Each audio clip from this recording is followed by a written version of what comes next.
కాలానుగతంగా మట్టికి మనసుకి మనిషితనం ఉంటున్న బంధాల్లో మానవీయతే అంకురమై పరిమళిస్తే ఎంత బాగుంటుంది. మనస్సునే గదిలోకి ప్రవేశించాలే కానీ ఆ ఓదార్పులో స్వాంతంలో ఎన్ని విస్ఫులింగాలైనా ఆపేసే తపశక్తి ఆ బంధానికి ఉంటుందేమో. అందుకే ఆ జలనాల నిరోధత కోసం మనం ఒక పాటను వినాలి.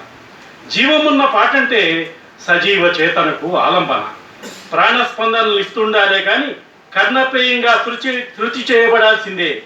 ఔచిత్యాల్లో మంచి పదాలు పల్లవులై సామ మోహన రాగాలై అలరిస్తుండాలి.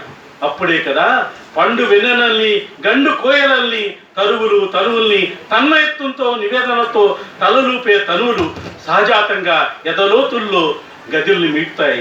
ఏదో తెలియని ఆమంత్రత మంత్రముగ్ధతై మన మన మన మనస్సుల్లో కదలాడుతూ ఉంటుంది. జీవమున్న పాట అంటే, ఎందుకంటే జీవమున్న పాట అంటే సజీవ చేతనకు ప్రతీక కదా. మనిషిగా తన్ను తాను తెలుసుకుంటూ సమాజంలోకి సమూహమై ప్రవహించడమే పాటతోనే పాటగానే సాధ్యపడుతుంది, పాఠకుడికే సాధ్యపడుతుంది. తహతహలాడే పెదాల పలకరింపు నుంచి దరహాసాలకి పలకరించిపోయేందుకు ఒక చల్లని స్నేహస్థం, స్వచ్ఛానుభవాలు, కృతజ్ఞతలు, ప్రేమాస్పందాలు మదిమల్లా మురిపిస్తున్నప్పుడు ప్రాకృతిక జీవన మనిషికి వీటన్నిటికీ మించిందేదో కావాల్సిందే. అందుకే నిరాశల గుండెల నుంచి నిస్పృహల మోళ్ళ నుంచి విడివడినప్పుడే కదా శృతిలయలు జుగల్బందీలై ప్రేమ మాధవాల మధ్యల దరువుల్ని కల్పిస్తూ ఉంటాయి.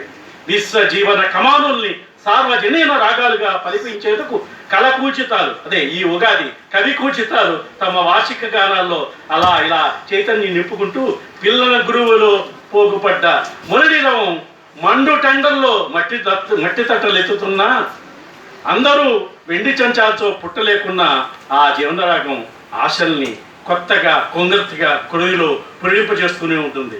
దూరంగా మనుషులుగా మనం దూరమైపోతున్నా మానసికంగా దగ్గరేందుకు ఇలాంటి ఆత్మీయ కవన సమ్మేళనలు, కవన వేదికలు, కళ పూజితాలకు మాలాంటి వాళ్ళకి అవకాశం ఇచ్చినందుకు నమస్కారం. భౌదేవుడు విఎస్ఆర్ఎస్ సోమయాజుడు.